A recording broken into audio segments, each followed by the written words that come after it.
जब लोग बाहर जाते हैं तब उनकी जाके सोच बिल्ड होती है। बाहर जाके ऐसा क्या होता है, उनको एयरपोर्ट पे कोई कुछ पढ़ाते डॉक्यूमेंटेशन देते हैं, ऐसी नहीं है। वहाँ लोग काम करना पसंद करते हैं, वहाँ काम के साथ लॉयल हैं। They are hard working people, we are अच्छा, नॉट हार्ड। यही लोग वहाँ जाके काम कर लेते हैं, अपने मुल्क में नहीं करते, इसकी क्या वजह? करें अपने आप को, अगर आप इंडिया से कम्पीट करें, they are providing such services. वहाँ माइक्रोसॉफ्ट है, मैं खुद एक सॉफ्टवेयर इंजीनियर, अगर मैं एक बात करूँ, वहाँ माइक्रोसॉफ्ट आ रहा है, वहाँ चीज़ें। पाकिस्तान में क्या है, we are just surviving on IT industry right now. Exactly, और बकाया कोई इंजीनियरिंग फील्ड कह लें। सर, आईटी इंडस्ट्री आपने बात की, आपको पता है हमारी आईटी इंडस्ट्री भी अगर हम अपनी नज़र में देखें तो शायद हम उस पर कोई काम कर रहे होंगे, मगर अगर दुनिया से कंपेयर करके देखें तो दुनिया आईटी में कहाँ चली गई, हम उस लेवल का 1% भी नहीं है।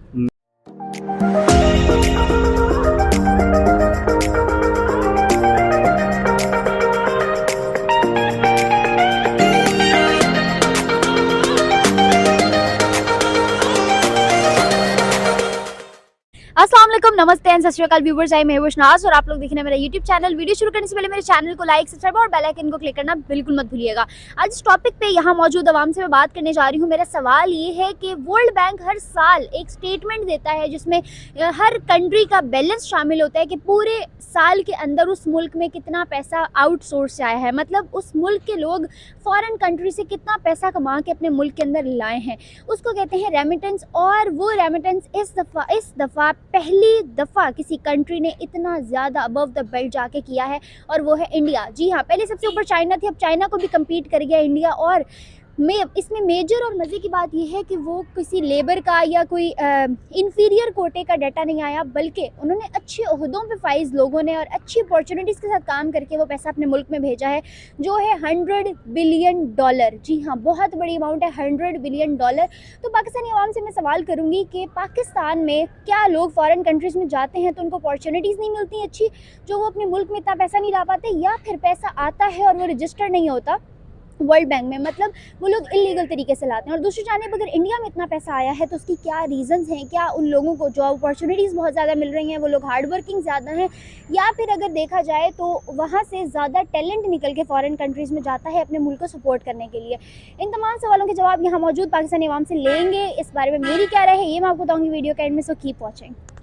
अस्सलाम वालेकुम। जी वालेकुम अस्सलाम। क्या नाम है आपका? हमद मलिक।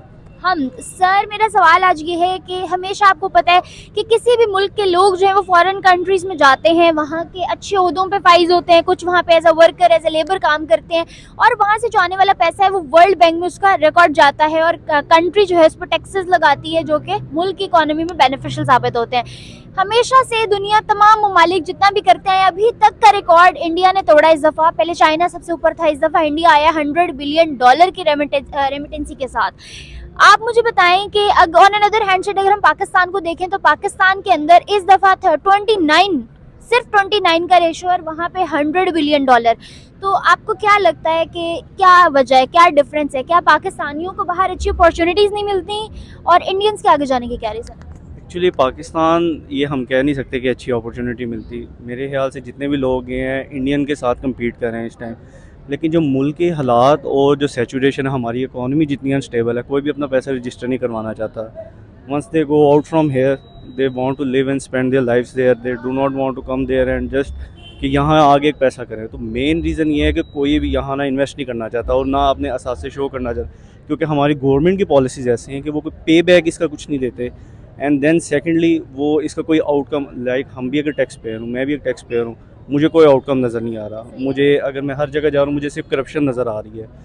तो ये एक बेनिफिशियल रीज़न है। अगर आप चाइना से कम्पीट कर रहे हैं अपने आप को, अगर आप इंडिया से कम्पीट कर रहे हैं, they are providing such services. वहाँ माइक्रोसॉफ्ट है, मैं खुद एक सॉफ्टवेयर इंजीनियर, अगर मैं एक बात करूँ, वहाँ माइक्रोसॉफ्ट आ रहा है, वहाँ चीज़ें। पाकिस्तान में क्या है, we are just surviving on IT industry right now. Exactly, और बकाया कोई इंजीनियरिंग फील्ड कह लें। सर, आईटी इंडस्ट्री आपने बात की, आपको पता है हमारी आईटी इंडस्ट्री भी अगर हम अपनी नज़र में देखें तो शायद हम उस पर कोई काम कर रहे होंगे, मगर अगर दुनिया से कंपेयर करके देखें तो दुनिया आईटी में कहाँ चली गई, हम उस लेवल का 1% भी नहीं है। मैं आपको सिर्फ एक बता दूँ, मैं ग्रेजुएट हूँ 2018 में and we are sitting here in 2022। 80% of my batch I am graduated from commerce Lahore, और मेरे दोस्त जो सब बाहर चले गए हैं। ऐसा ही है, सब बाहर दे अल्टीमेट गोल इसके यहाँ जो जॉब सिक्योरिटी और जॉब का, how much you can earn from a software engineering, like you are a developer, 3 lakh 4 lakh, that's the minimum. बाहर जाते हैं, आप पे किधर से स्टार्ट है 10 लाख 15 लाख, आप यहाँ से स्टार्ट करते हैं तो हर बंदे ने अपना घर ज़रूर देखना है। तो जब आपके मुल्क आपका स्टेबल नहीं है ना, लोग बाहर मूव करेंगे, लोग बाहर पीएचडी के लिए मूव करेंगे, और मास्टर्स फिर के लोग सोचते हैं कि इतनी महंगी डिग्रीज लेके भी अगर हमने वही 1.5-2 लाख की नौकरी करनी है तो उससे बेहतर है कि बंदा उस चीज को प्रायोरिटाइज करे जहाँ से ज्यादा फायदा आता है। लिए। एक्चुअली आप कोई भी डिग्री कर लेना, हमारे पाकिस्तान में मसला है डिग्री करके आपको कुछ नहीं मिलना।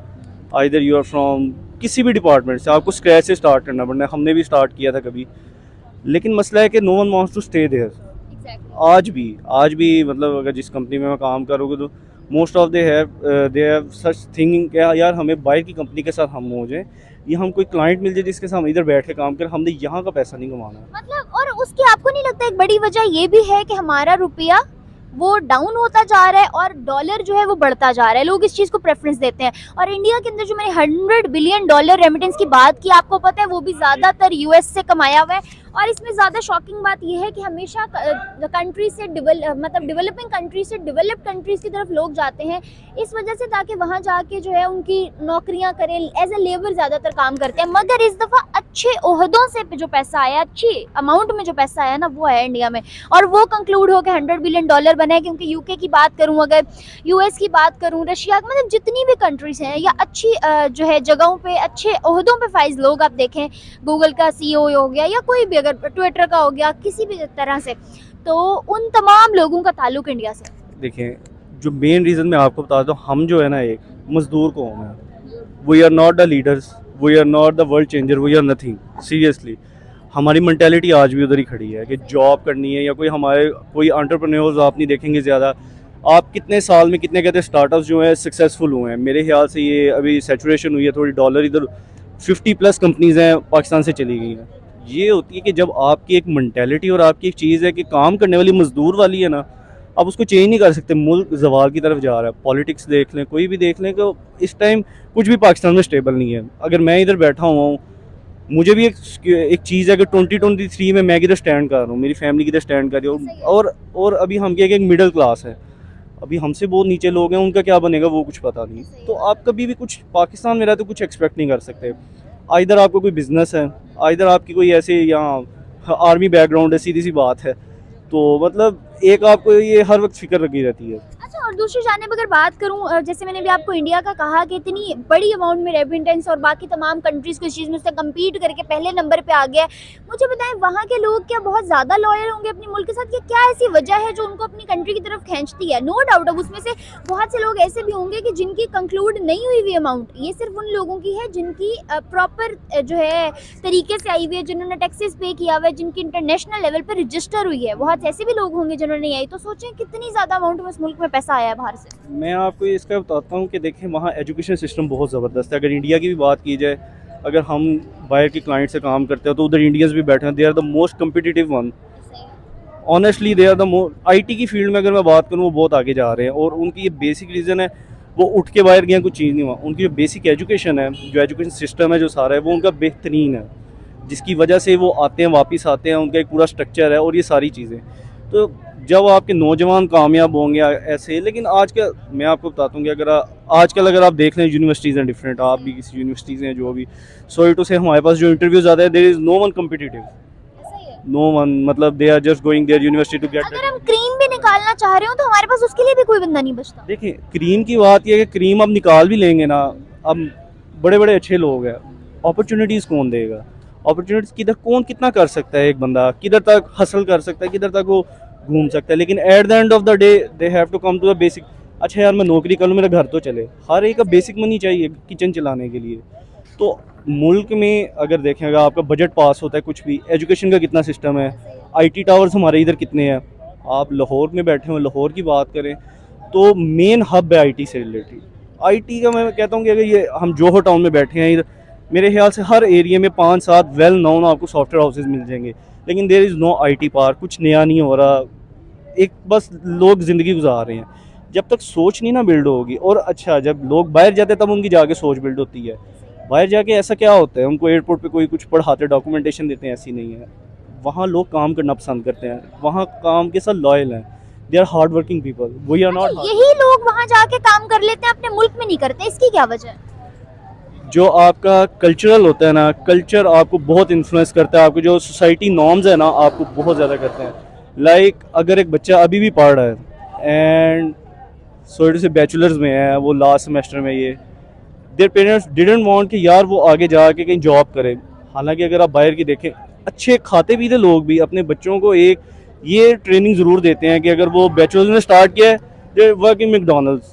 मतलब पार्ट टाइम जॉब, और हमारे यहाँ इस चीज को बुरा समझा जाता है, लोग टॉर्चर टीज करने लग जाते हैं कि यार ये तो फलां जगह पे नौकरी कर रहा है, इसको तो घर से खर्चा नहीं मिलता, ये तो लोअर मिडिल क्लास फैमिली से होगा, ये तो गरीब है। मसला नौकरी का नहीं है, मसला मेंटेलिटी का है, मसला डिसिप्लिन का है, मसला कम्युनिकेशन गैप, कम्युनिकेशन कंप्लीट करने का है। वो लोग फिर उधर से सीखते हैं, they know their responsibilities, they know their everything. और ये चीज़ होती है कि वो आगे जाके उनको इन्फ्लुएंस करती है, जो आगे लीडर्स करती है। ये नहीं होता कि वो लोग लाइक अगर आज दिसंबर चल रहा है, वो वेकेशंस में 1 महीने के लिए, लेकिन उन्होंने 11 महीने काम करना है, हम नहीं उतना करते। और ये वो वो लोग पार्ट टाइम भी करते हैं और हम अपनी उसमें से भी डंडी मारे होते हैं किसी तरह कम टाइम से हम निकल जाएं घर को। इसीलिए तो हमारा ये हाल हुआ है कि हम किसी चीज़ में भी ऑनेस्ट नहीं है। अपने घर से लेके जॉब लाइफ, अपनी करियर लाइफ, अपनी स्टूडेंट लाइफ, किसी में भी हम नहीं है। अच्छा सर, आपको नहीं लगता, जैसे मैंने रुपए की बात की कि हमारा बहुत गिरा है, हमारी जो है ना सिक्के की वैल्यू बहुत डाउन हुई है, मगर इसी साल में 2022 में अगर बात की जाए तो ये बड़ा लकी साल था इंडिया के लिए, और इसी में उनका जो है प्राइस वैल्यू भी बहुत ज़्यादा बढ़ी है। आपको नहीं लगता कि वहाँ के लोगों ने बाहर से पैसा वहाँ डॉलर की निस्बत वहाँ ज़्यादा स्टोर करना इस वजह से भी पसंद किया हो सकता है कि उनके अपने कंट्री में सिक्के की वैल्यू बढ़ रही थी? एक्चुअली उनके, अगर इंडिया को आप जो मर्जी के जैसे मर्जी है, लेकिन उनकी इकोनॉमी फिर भी स्टेबल है, ऐसा ही है। पाकिस्तान से बहुत अच्छी है। और उसके लिए मेहनत की है उन्होंने। एग्जैक्टली वो बहुत आगे हैं, इंडियंस हमसे बहुत आगे हैं। हम अगर एक बॉर्डर की हद से बाहर और कल्चर डिफरेंस, रिलीजन डिफरेंस से बाहर निकले, Islamophobic. They are the best people. Even I met के अगर किसी उनसे जाते हैं, मिलते हैं, और they are very competitive. Even गोरे उनसे इंस्पायर होते हैं, वो इतना काम करना जानते हैं, उनको पता है। तो यही मेन चीज़ है कि वो कमाते हैं फिर वापस मुल्क में लाते हैं, क्योंकि उनका मुल्क उनको अपॉर्चुनिटी देता है। और चाइना की बात है, चाइना तो फिर वर्ल्ड लीडिंग है। अच्छा, हम लोग अपने मुल्क के साथ इस चीज़ को लेके लॉयल क्यों नहीं? हम अगर वहाँ कमाते भी हैं तो हम मुल्क में वापस नहीं भेजते, या फिर हम इलीगल तरीके से भेजते हैं, लीगल हम नहीं अपनाते। हमें अभी भी इनसिक्योरिटीज़ हैं इस चीज़ की कि आगे क्या होगा। जैसे अब हमारे हुक्मरान कर रहे हैं, कमा रहे हैं, छुपा रहे हैं हर एक भी, तो ये मेंटेलिटी शुरू से है। ये एक यहाँ कुछ एक एग्जैक्ट कोई डिफरेंट चीज़ नहीं होती। सोसाइटी नॉर्म्स आपको इम्प्रेस करते हैं, आप इन्फ्लुएंस करते हैं, और उसके बाद आपकी मेंटेलिटी सेट हो जाती है, आपकी ग्रोइंग होती है टिल एफएससी से लेके बैचलर्स तक। एंड व्हाट यू लर्न कि हाँ यार करप्ट है, ये भी करप्ट है, कमाओ, करप्शन से पैसा कमाओ, वीगो गाड़ी होनी चाहिए। वो no one is talking about hard work, everyone is talking about shortcuts. तो ये एक बहुत बड़ी चीज़ है कि आप कभी भी एक अपनी जब तक बेसिक ठीक नहीं ना होगी। हार्ड वर्क के अलावा लोग अब चले गए हैं स्मार्ट वर्क के ऊपर, और हम अभी तक उसी चीज़ में से बाहर नहीं निकल रहे कि हमने ना शॉर्टकट कौन सा ढूंढना है। शॉर्टकट को की अगर हम दूसरी फॉर्म स्मार्ट वर्क अपना लेना तो शायद हम दुनिया को कहीं ना कहीं देख पाए अपने साथ। देखें, शॉर्ट वर्क जो आप बात कर रही हैं ना, आप बिल्कुल सही कह रही हैं। शॉर्ट वर्क कब आता है? हार्ड वर्क के बाद शॉर्टकट आता है, शॉर्ट वर्क आता है, स्मार्ट वर्क आता है। क्यों? जब आपने एक इंडस्ट्री में लेट अज्यूम 2 साल एक काम किया, किसी जगह काम किया, आप वहाँ आपको पता है, उसके बाद आप स्मार्ट वर्क की तरफ जाते हैं। स्मार्ट वर्क कभी भी आप ज़ीरो से स्टार्ट नहीं कर सकते। जो आपकी हार्ड वर्क है हमेशा चाहिए होती है, कब there is no easy way. जो आजकल की जनरेशन तो माशाल्लाह आप देखें, अब मैं कहता हूँ एक जनरेशन गैप 3-4 साल बाद ही आ जाता है, पहले शायद 10-20 साल बाद आता था। अभी हम बैठे इंटरव्यूज़ कर रहे होते हैं, या अपने छोटे जो हैं उनसे बात कर रहे होते हैं, दे हैव डिफरेंट माइंडसेट। हमें पता है कि हमने हार्ड वर्क करना है, हमने आगे आना है, हम जा रहे हैं। वी है हम आज अगर अपने पेरेंट्स से मैच नहीं करते तो हमसे 5 साल छोटा बच्चा हमसे मैच अभी से नहीं कर रहा होता। एग्जैक्टली। अगर मेरी छोटी सिस्टर है, मैं उससे बात करता हूँ, सेट ऑफ रूल्स और set of everything is different, mentality different है, मेरी डिफरेंट। अब मैं कहता हूँ मेरी ओल्ड स्कूल है, लेकिन एटलीस्ट अगर मेरी ओल्ड स्कूल है, मेरे पास सेट ऑफ मेरे रूल्स हैं जिनके ऊपर आज भी मैं सर्वाइव कर रहा हूँ इस सोसाइटी में, उनके पास नहीं है। और ये एक ऐसा 5 साल में कुछ बूम आया है, ये आया है।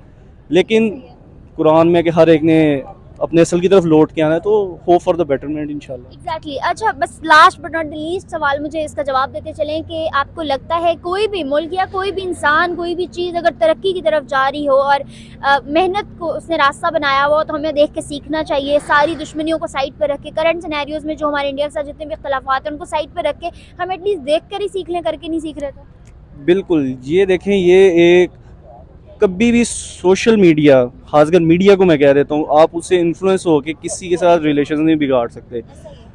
कंपनी में काम करते हो, अगर क्लाइंट्स के साथ काम करते हो, मोस्ट ऑफ द इंडियंस भी हैं, और मैं कहता हूँ जिनका उनसे सीखा मैंने शायद ही किसी से सीखा हो। आपके अंदर कैपेसिटी होनी चाहिए कि मैंने यार हर लेवल पे, मेरे से छोटा भी अगर मेरे से कोई मेच्योर है, मैंने सीखना है। आपकी ग्रोथ तब है अगर आपका एटीट्यूड है सीखने वाला, आप सीखते हैं, उसके अलावा कुछ भी नहीं है। आप जिधर हैं उधर ही रह जाएंगे। Thank you so much sir, बहुत अच्छा लगा, बहुत ही पॉजिटिव राय, बहुत ही पॉजिटिव रिव्यूज़ थे इनके। होपफुली हमारे व्यूवर्स को बहुत पसंद आए होंगे। ऐसी डिस्कशन जो हर चीज़ को इर्द गिर्द उसके रिवॉल्व हो जाए ना, उसको कहते हैं healthy discussion. Thank you so much. इस वीडियो को यहीं करते हैं एंड। ये था इनका जो है रिव्यू, आप लोगों ने सुना, आप लोगों को कैसा लगा नीचे बताइएगा कमेंट सेक्शन में। मुझे नहीं इजाज़त, मिलते हैं फर्दर वीडियोज़ में, तब तक के लिए अल्लाह हाफ़िज़।